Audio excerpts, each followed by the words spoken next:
힘든 세상 일로부터 저희를 지켜주시고 바른 길로 인도하사 이 시간 성전에서 또 가정에서 경건히 예배드리게 해주심에 감사드립니다. 원업기는 언제 끝날지 모르는 코로나 팬데믹으로 인해 모든 성도들과 온 나라가 또 이 시대에 살고 있는 모든 인류가 1년이 넘도록 비정상적이고 제한적인 힘든 생활을 하고 있습니다. 주님의 자녀들을 위로해 주시고 코로나 병균으로부터 우리를 지켜주시고 주님 자녀들의 모든 삶을 주님 보호 아래 있게 해주시기를 간절히 기도드립니다. 병마와 싸우는 주님의 자녀들과 그들의 가족들이 있습니다. 그들의 기도를 들어주시고 용기와 담대함 그리고 믿음으로 주님의 역사하심을 항상 기억할 수 있게 은총 내려 주시옵소서. 특히 지금으로부터 13년 전 2008년 4월 19일 주님의 은혜와 예비하심으로 저희 동산교회가 제단을 쌓고 주님께 경배드리고 있습니다. 살아있는 생명체 같은 저희 동산교회가 건장하게 잘 커나가게 해주심에 감사드립니다. 유년기를 넘어 청년에 이르는 우리 동산교회에 오늘이 있기까지 우리들을 인도하시는 목사님과 모든 동역자들의 수고와 애씀을 기억하시고 그들에게 축복과 은총을 내려주시옵소서. 앞으로도 이 힘든 시대를 살아가는 저희 모든 동산교회 성도들이 주님의 성전 동산교회를 중심으로 주어진 삶을 주님의 은혜 속에 잘 살아갈 수 있게 인도하여 주십시오. 모든 일에 감사함을 알게 하시고 소망과 믿음을 주시어 주님 앞에 가서 심판받는 그날까지 항상 주님을 경배하게 하옵소서. 이번 주도 언제나 창조주를 기억하고 하나님의 자비하심을 구하는 우리의 삶과 심령이 되게 인도하소서. 예수 그리스도의 이름으로 기도드렸습니다. 아멘.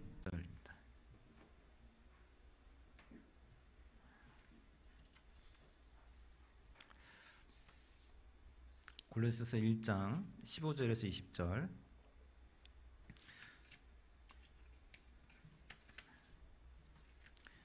이따가 말씀드리겠지만 이 15절에서 20절은 시입니다. 시.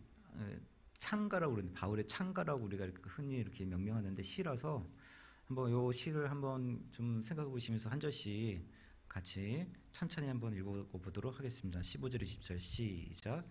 그는 보이지 아니하는 하나님의 형상이시요 모든 피조물보다 먼저 나신 이시니 만물이 그에게서 창조되되 하늘과 땅에서 보이는 것들과 보이지 않는 것들과 혹은 왕권들이나 주권들이나 통치자들이나 권세들이나 만물이 다 그로 말미암고 그를 위하여 창조되었고 또한 그가 만물보다 먼저 계시고 만물이 그 안에 함께 섰느니라. 그는 몸인 교회의 머리시라. 그가 근본이시요 죽은 자들 가운데서 먼저 나신 이시니 이는 친히 만물의 으뜸이 되려 하심이요 아버지께서는 모든 충만으로 예수 안에 거하게 하시고 그의 십자가의 피로 화평을 이루사 만물 곧 땅에 있는 것들이나 하늘에 있는 것들이 그로 말미암아 자기와 화목하게 되기를 기뻐하심이라. 아멘. 시나 그냥 별 차이가 없죠.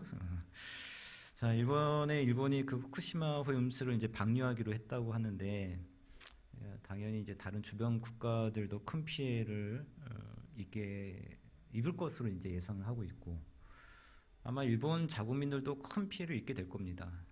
그래서 일본 내에서도 많은 반대가 있는 걸로 알고 있는데 이런 것을 보면 한 나라의 지도자가 누가 되는가, 대통령이 누가 되는가, 혹은 수상이 누가 되는가에 따라서 이 국민들의 삶이 굉장히 달라지게 되는 것을 우리가 볼 수가 있습니다. 그래서 이 국민들로서는 나라를 이끌어가는 지도자가 어떤 사람인가를 좀 보고 그 지도자를 보면서 좀 같이 따라가야 될 그런 필요성을 느끼게 되는데, 자, 바울이 13절에서 하나님께서 우리를 사랑하는 아들의 나라로 바로 그리스도의 나라로 옮기셨다라고 이제 말씀을 했습니다.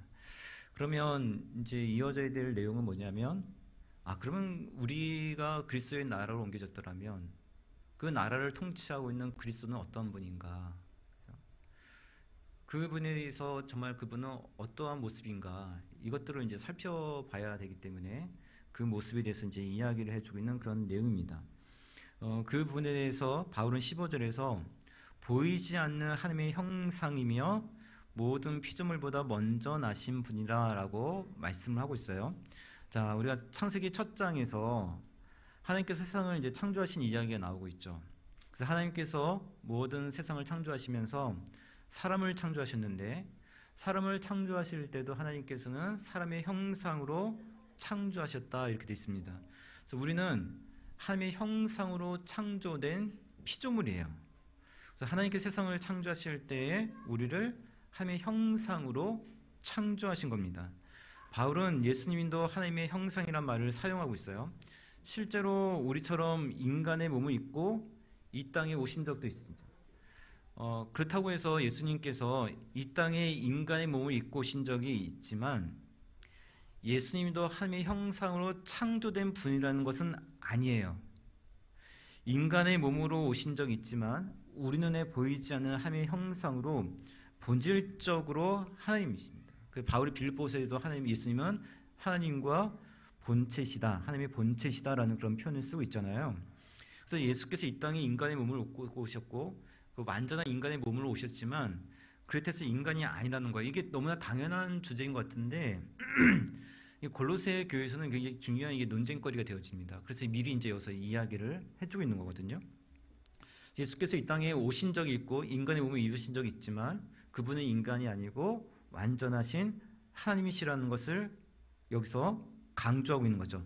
그래서 사람이셨지만 보이지 않는 완전하신 하나님, 그래서 보이지 않는 하나님의 형상이라고 이렇게 우리에게 표현되어져 있는 거죠. 그러니까 보이는, 우리 눈에 보이는 형상이 아니라 보이지 않는 하나님의 형상, 본질적으로 하나님이시면서 먼저 나신 분, 먼저 존재하신 분이라고 이제 이야기를 하고 있어요. 그러게 16절을 보시면 모든 만물이 그에게서 창조되었다라고 말씀하고 있습니다. 하나님께서 세상을 창조하실 때 만물을 그분 안에서 창조하셨다는 거예요. 그러니까 하나님께서 세상을 창조하실 때 만물을 그에게서 창조하셨다는 뜻은 그분 안에서 모든 것이 창조되었다.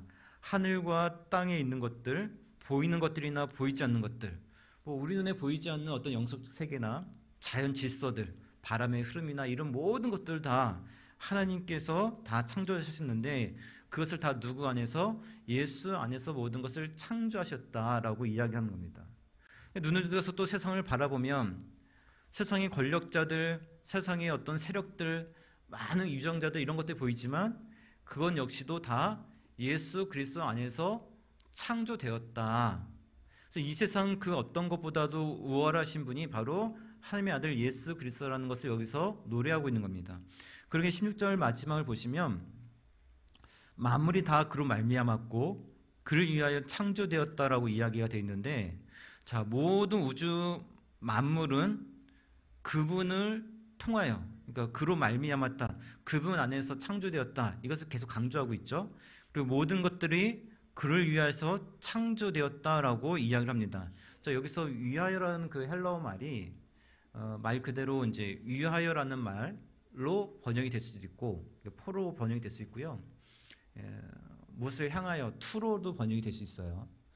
그래서 대체로 이제 포로라는 말로 이제 많이 번역이 되어 있는데 골로새서 전체적인 맥락을 봤을 때는 포란 말보다는 향하여라는 말로 번역하는 것이 좀 더 좋습니다. 그래서 모든 만물이 그분을 향하여 창조되었다. 그리고 이것 자체가 그 바울의 찬가이기 때문에 그분을 향한 이제 찬가를 부르는 거거든요. 그렇기 때문에 그분을 향하도록 창조되었다라고 이해하시는 것이 조금 더 이 문맥상으로 좋은 것 같아요. 그래서 세상 모든 만물이 그분을 통해서 그분 안에 창조되어 있기 때문에 모든 만물들은 그분을 향하도록 창조되었다. 왜? 그분의 모든 만물을 창조하신 가장 으뜸되신 분이시니까, 가장 탁월하신 분이니까 이 사실이 너무 중요해요. 그래서 사도 바울이 이것을 17절에서 다시 한번 이제 강조하고 있습니다. 17절을 한번 읽어보실까요? 17절 시작. 또한 그가 만물보다 먼저 계시고 만물이 그 안에 함께 섰느니라.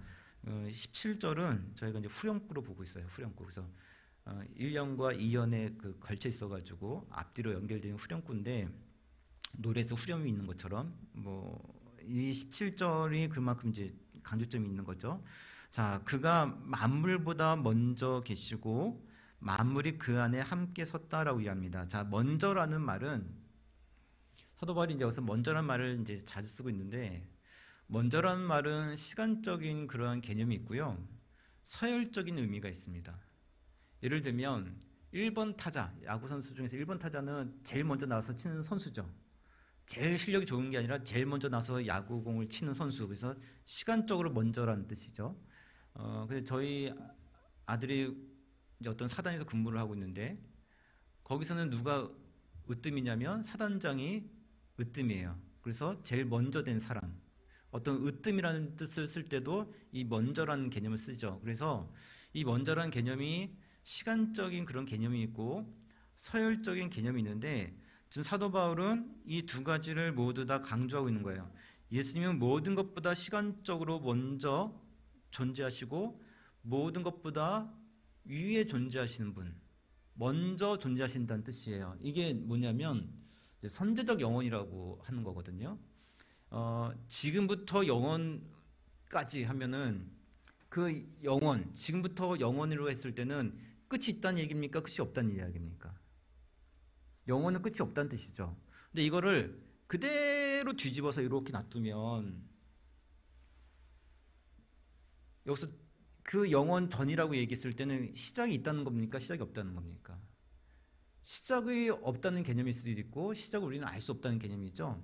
그러니까 예수께서 먼저 계시다는 것은 이러한 선제적 영원을 뜻하는 거예요. 시작이 언제인지 우리는 알 수도 없으며 그 언젠가부터 존재하셨던 분, 즉 하나님이시니까 하나님과 함께 존재하셨던 분이기 때문에 먼저 계시다는 말은 여기서 두 가지 의미, 첫 번째는 선제적 영원을 뜻하는 것이고 두 번째로는 그 모든 만물을 다 그분께서 창조하셨기 때문에 만물 위에 계신 분이죠. 그죠? 가장 으뜸되신 분, 온 우주 천하 만물 위에 계신 분이기 때문에 그래서 뒤에 보시면 10절 마저 보면 만물이 그 안에 함께 서 있다라고 이렇게 이야기하죠. 이게 가장 우월하신 분이기 때문에 모든 만물이 그분 안에 존재한다. 그분의 품 안에 모든 우주가 그분 안에 있다라고 지금 이야기하는 거예요. 그만큼 예수 그리스도는 탁월하신 분이시고 당연히 모든 피조물은 그분을 향해서 그분 안에 존재하고 그분을 향해서 그분께 찬양을 드리는 것이 마땅하다라고 이야기하는 거예요. 그래서 이것을 실감나게 사도 바울이 표현하기 위해서 말씀드렸던 것처럼 15절과 20절을 노래를 부르고 있는 거예요. 찬가를 부르고 있는 거예요. 그분은 정말 찬양받으시기 합당하신 분이다. 우리가 알 수 없는 저 언젠가부터 영원 전부터 존재하셨던 분이시고 모든 만물을 창조하시기에 모든 만물 위에 계신 분이기 때문에 그분은 정말 찬양받으시기 합당하신 분이다. 우리는 그분 안에 있어야 되며 그분을 찬양하며 노래드리는 것이 마땅하다라고 이야기를 하고 있는 거예요. 이게 우리의 당연한 모습이고 이렇게 주님을 찬양하고 예배하는 삶이 피조물로서는 마땅한 삶이다. 우리는 그렇게 지음받았다. 왜냐하면 그분 안에서 창조되었기 때문에. 그분 아니라는 것을 계속 강조하고 있잖아요. 그분 안에 있도록 우리는 창조받았고 그분을 향하도록 창조받았기 때문에 우리는 마땅히 그분을 안에서 그분을 향해서 찬양의 노래를 부르는 것이 마땅하다라고 사도 바울이 이야기를 하는 거예요. 이것이 하나님께서 창조하신 세상의 질서이고 세상의 모습이에요. 모든 만물을 다 예수 그리스도 안에서 창조하셨기 때문에 모든 만물이 다 예수 그리스도를 향해서 바라보고 예수 그리스도를 찬양이 되는 것이고 우리를 다스리는 예수 그리스도는 그렇게 영원전부터 계시며 모든 것 위에 계시는 뛰어나신 분이 바로 예수 그리스도예요. 그리고 우리는 그분 안에서 그분을 찬양하는 것이 마땅한 창조의 질서입니다. 그런데 이렇게 하나님께서 창조 질서를 세우셨는데 그 창조 질서가 어떻게 되냐면 깨어지게 되죠. 사람이 죄를 범함으로 말미암아 이러한 창조 질서가 깨어지게 되었고 세상에 죄가 들어오기 시작했습니다. 하나님을 향해 있어야 된, 하나님 안에서 하나님을 바라봐야 될 그 사람들은 더 이상 하나님을 향하지 않게 됩니다. 선악과는 따먹으로 말미암아 스스로 자신이 하나님인 것처럼 스스로를 바라보고 스스로를 의지하기 시작하죠. 하나님을 섬겨야 될 그 사람들은 하나님을 섬기는 것이 아니라 우상을 만들어서 우상을 섬기게 되었고, 그리스도 안에 거하는 것이 아니라 우상을 따르고 우상 안에 존재하게 되는 그런 삶으로 전락해 버렸어요. 하나님을 따르면서 하나님께 순종하는 것이 아니라 우상을 섬기며 우상에게 종노릇하면서 결국에 하나님과 원수되는 그런 관계 속에 놓이게 됐습니다. 하나님께서 세상의 질서를, 창조질서를 이렇게 세우셨지만 인간이 그 창조질서를 깨어터 버린 거죠. 하지만 하나님은 세상을 창조하신 분이시고 예수 그리스도는 모든 것 위에 뛰어나신 분이에요. 그분은 이 무너진 창조질서를 세울 수 있는 분입니다. 그리스도께서는 무너진 창조질서를, 하나님과 원수된 그 관계를 회복시키시기 위해서 이 땅에 오신 거죠. 친히 인간의 몸을 입으시고 인간이 도저히 해결할 수 없는 그 죄의 문제를 해결하시기 위해서 이 땅에 오신 거예요. 죄는 하나님과 사람이 원수되게 만드는 것이며 죄는 사망의 권세입니다. 모든 사람이 죄의 노예가 되었고 죄 없는 사람이 단 한 사람도 없기 때문에 이 죄 문제를 해결할 수 없었는데, 모든 만물보다 먼저 되신 그 예수께서 이 땅에 오셔서 죄를 속량하신 거예요. 우리의 죄를 속량하시기 위해서, 죄값을 치르시기 위해서 친히 십자가에서 죄의 형벌을 감당하셨고, 죄와 그 사망의 권세 아래에 십자가에서 죽으셔야 되는 겁니다. 죄값을 속량하시기 위해서 죄의 형벌을 친히 감당하신 겁니다. 그렇지만 주님은 모든 것을 먼저 되신 분이잖아요. 모든 권세가 다 그분 아래에 있기 때문에 그분을 이길 수 있는 권세가 없습니다. 그 어떤 권세도 주님을 이길 수가 없어요. 제 아무리 죄와 사망의 권세라 할지라도 주님을 이길 수는 없습니다. 주님은 모든 권세 위에 계신 분이기 때문에 우리가 진실로 그 사실을 믿어야 되는 거죠. 주님은 모든 권세를 이기시는 분이기 때문에 죄와 사망의 권세를 이기시고 다시 살아나신 말미암아 창조질서를 회복시키신 거예요. 근데 여기서 우리가 기억하셔야 될 것은 뭐냐면, 예수께서 죽음을 이기시고 부활하신 말미암아 창조를 회복하셨다는 것은 단순히 옛날의 질서로 다시 되돌아갔다는 뜻이 아니에요. 예수께서 세상을 회복시키셨다, 하나님의 모든 관계를 회복시키셨다, 예수께서 모든 것을 회복시키셨다는 그 뜻은 새로운 창조 질서를 세우셨다는 겁니다. 그건 뭐냐면 그분이 먼저 살아나심으로 인해서 모든 믿는 자들이 다시 살아나게 되는, 즉 부활의 생명을 소유할 수 있는 그런 새로운 생명력을 줄 수 있는 새로운 질서를 주님께서 세우신 거예요. 단지 먼 훗날에 그 언젠가 우리가 다시 살아나는 것이 아니라 지금 이 순간에, 지금 이 현장 가운데 부활의 능력으로 살아갈 수 있도록 주님께서 먼저 살아나시고 첫 열매가 되으신 말미암아 그 열매가 이 땅 가운데 맺을 수 있도록, 그 열매가 이 현장 가운데 임할 수 있도록 주님께서 이루신 거예요. 그렇기 때문에 주님께서 우리의 모든 관계를 회복시키셨다라고 이야기했을 때는 옛날로 돌아갔다는 뜻이 아니에요. 새로운 창조질서를 만드셨고 새로운 회복질서를 만드셨고 새로운 그 부활의 생명력을 살 수 있는 새로운 관계가 회복되어졌다라고 이야기하는 것이고, 그리고 그 창조질서가 이루어지고 시작된 곳이 어디인가? 바로 교회라는 거예요. 우리 18절을 한번 읽으실까요? 18절 있습니다. 시작. 그는 몸인 교회의 머리시라. 그가 근본이시요 죽은 자들 가운데서 먼저 나신 이시니 이는 친히 만물의 으뜸이 되려 하심이요. 자, 이 표현들도 자세히 살펴보면 좀 어려워지기 때문에 간단하게 그냥 설명을 하면, 예수께서 죽은 자들 가운데서 다시 살아나신 부활의 시작이며, 여기가 이제 보시면 그가 근본이시요라는 말이 있잖아요. 근본이란 말은 시작이란 말이에요. 아까 우리말로 이제 근본이라고 번역됐기 때문에 조금 애매한 표현인데, 그가 시작하셨다라는 뜻이거든요. 그가 시작이 되셨다. 모든 것이 시작이 되었다라는 뜻인데, 그래서 모든 것을 죽은 자 다시 살아나신 부활의 시작이시며 죽음을 극복하셨기 때문에 모든 만물 위에 으뜸이 되실 것이다 라고 이야기해요. 자, 여기서 또 오해하기 쉬운 게 뭐냐면, 으뜸이 되실 것이라는 뜻은 아직 예수님이 으뜸이 아니신데 으뜸이 되실 거야 라는 뜻이 아니라, 예수님은 으뜸이시잖아요. 그죠? 예수님이 으뜸이에요. 으뜸인데 죄와 사망의 권세로 말미암아 우주 만물과 사람들이 예수님 안에 존재하지 않고 밖으로 빠져나왔어요. 하나님과 원수가 되었기 때문에, 그 관계가 깨어졌기 때문에 당연히 그 관계 속에서 밖으로 나오게 되었죠.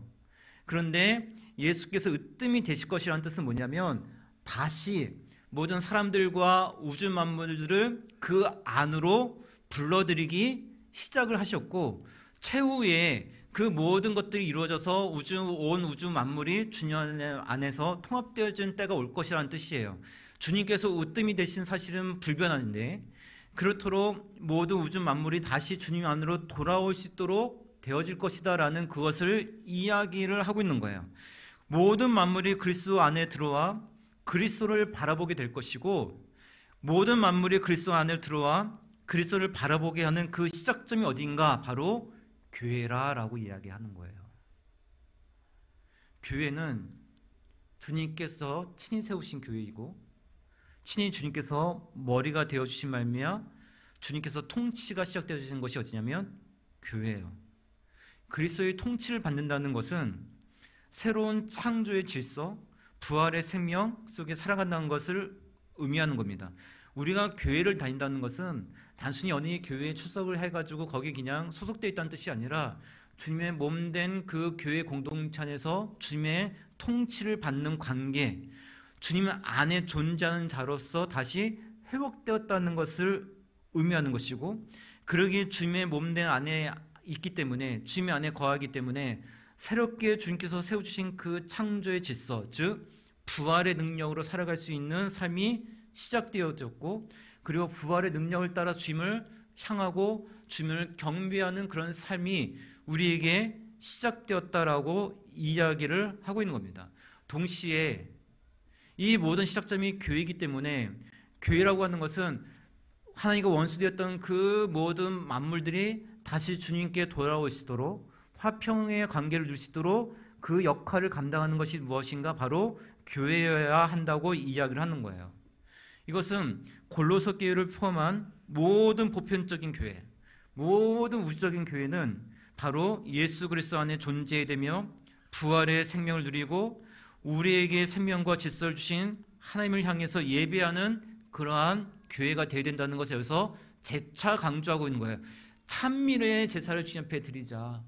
그 우리를 다시 속량하시고 우리의 부활의 능력을 주시면서 다시 주님을 바라볼 수 있도록 하여 주신 우리의 진정한 통치자가 되신 그 예수 그리스도를 향하여서 찬미의 제사를 드리자라고 이야기하는 것이 바울이고, 그래서 진짜로 찬미로 주님을 찬양하면서 노래를 부르고 있는 것이 바로 이 본문인 거예요. 주님께서 만물을 통치하는 그 일이 시작되었다. 이제 온 우주 천하 만물이 다 주님의 통치 아래 들어오게 될 것인데, 그 시작점이 어디인가? 바로 주님께서 친히 세우신 교회라. 그래서 교회는 부활의 능력 속에 살아가며 세상이 하늘과 화평을 누리도록 십자가의 은혜를 전할 수 있는 그런 교회가 되어야 된다. 이것을 이야기하고 있는 거예요. 그러나 점점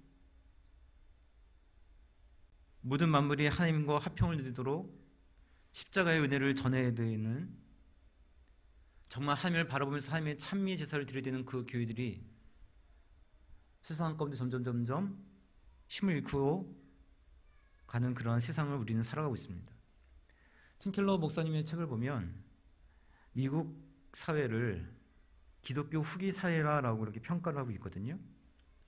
기독교 후기 사회라고 이야기하는 건 뭐냐면, 기독교가, 교회가 점점 쇠퇴하고 있다, 쇠퇴기에 들었다라고 지금 미국 교회를 진단하고 있는 거예요. 제가 그 신대원에 다닐 때 많은 교수님들이 그런 이야기를 했어요. 서구에 있는 교회들이 점점 쇠퇴기에 접어들고 있고 유럽 교회는 거의 몰락했다. 한국 교회는 그렇게 되지 말도록 더욱더 우리는 깨어 있어야 된다라고 이야기를 해왔었거든요. 미국 사회는 쇠퇴기에 접어들었어요. 그런데 그 미래학자인 최윤식 박사가 이 분석한 것을 보면 유럽이 기독교 문화가 점점 이제 막 발전해오고 기독교 사회를 이제 이루어왔잖아요. 이루어오다가 점점 기독교 문화가 쇠퇴하기 시작했던 것을 쇠퇴기를 보면 500년에 걸쳐서 유럽 교회가 쇠퇴했다고 이야기해요. 굉장히 길게 500년 동안 쇠퇴했다는 거 보면 굉장히 점진적으로 이렇게 쇠퇴를 했다는 뜻이죠. 미국 교회 같은 경우는 100년에 걸쳐서 쇠퇴기에 접어들었다고 이야기해요. 한국 교회는 한국은 뭐든지 빨라. 성장도 무진장 빠르고요. 경제 성장도 우리나라가 지금 10위잖아요. 10위요. 야, 정말 어떻게 이렇게 빠르게 성장했는지. 한국 교회 성장도 압축적인 성장을 했어요. 유럽 사회와 서구 사회에서 볼 수 없는 이례적인 성장이 이루어졌어요. 쇠퇴기도 빨라요. 30년에 걸쳐서 엄청나게 쇠퇴했다고 이야기하거든요. 근데 그 쇠퇴기가 시작되었던 점이 언제냐면 제가 신대성 공부를 하면서 다닐 때 교수님들이 야, 유럽 사회랑 미국 사회 봐봐. 쇠퇴할 수 있으니 지금 우리는 이 상태에서 빨리 깨어서 기도해야 된다라고 이야기했는데 그때가 이제 90년대였거든요. 근데 한국교회 쇠퇴기를 언제로 보냐면 90년대로 봐요. 쇠퇴기가 될지도 모르니까 조심하자라고 얘기했을 때 이미 쇠퇴기 우리 교회는 한국교회에 접어들었던 거예요. 그리고 저희 교회는 2008년도에 교회가 처음 이제 예배를 드리고 4월 19일 날 예배를 드리고 교회가 이제 시작되었거든요. 저희 교회는 언제 개척이 된 거냐면 쇠퇴기 속에 교회가 개척이 된 거죠. 지나온 시간들을 이렇게 보면 진짜 감사한 거예요. 쇠퇴기 교회가 세워져서 이렇게 또 교회가 이렇게 성장해 왔다는 것은 굉장히 감사한 일인데 교회는 왜 점점 이렇게 쇠퇴해 가고 있는 것일까? 팀켈러 목사님의 분석이 다 맞는 것은 아니겠지만 그분 책을 이렇게 보다 보면 미국 교회가 쇠퇴하게 되었던 그 이유는 어느 교회가 어떻게 해서 성장했다고 이야기하면 거기 가가지고 그 프로그램 보고 프로그램 배우고 교회 도입을 하고 이런 식으로 했다는 거예요. 어디 교회에서 또 잘 되었다 그러면 거기 세미나 가가지고 그 세미나 보고 배워가지고 여기 또 이렇게 접목을 해보고 또 어디 뭐 잘했다라고 얘기하면 거기 가서 이렇게 보고 또 잘해보고. 과연 교회가 무엇을 바라보며 달려왔던 것일까? 어쩌면 교회는 부흥을 보고 달려왔을지도 몰라요. 그렇기 때문에 그렇게 우리는 어쩌면 그러한 프로그램이나 이런 것들에 집착을 하고 어디 세미나 한다 그러면은 목회자들이 거기 몰려서 그 세미나들 배우고. 저도 부목사 때 많이 다녔거든요. 왜냐하면 교회에서 가라고 하니까. 그럼 가서 또 보고 배우고 또 목사님한테 보고하고 또 목사님한테 보고 배우고 또 보고하고. 그렇게 교회들은 운영되어져 왔습니다. 교회의 시작점은 예수 그리스도고 교회가 시작될 수 있던 것은 예수께서 이 땅 가운데 죽음 가운데 승리하신 말미암아 부활의 그 첫 열매가 되신 말미암아 교회가 시작되어졌고 교회의 주님께서 친히 머리가 되신 말미암아 교회를 본인의 그 예수 그리스도의 통치 아래 두셨고 그래서 우리는 교회 안에서 예수 그리스도 안에 존재하면서 예수 그리스도를 바라보고 예수님을 향한 찬양을 드리면서 주님 앞에 나아가야 되는데 교회는 점차 예수 그리스도를 통해서 진정한 복음의 그 은혜를 깨달으면서 복음의 그 능력 속에서 정말 주님 앞에 예배드리는 그런 삶을 향하기보다도 어떤 교회의 부흥을 위해서 바라보면서 헛된 것을 바라보면서 달려왔을지도 모릅니다. 저 역시도 마찬가지고요. 저도 교회가 처음 세워졌을 때 그 마음은 그냥 예배하는 교회 공동체 되자 그리고 말씀 잘 가르치는 목회자 되자라고 이야기하지만 그래서 내심 제 마음 가운데는 어느 교회가 어떻게 부흥했다라고 이야기하면 거기 자꾸 관심 가요. 뭐 해서 뭘 했다 그러면 저도 거기 자꾸 관심 가거든요. 우리는 자꾸 예수 그리스도를 바라보자라고 이야기하지만 예수 그리스도를 바라보는 것이 얼마나 어려운 것인지 예수 그리스도 아닌 다른 것들을 자꾸 바라보면서 살아온 삶들이 너무 많았다는 거예요.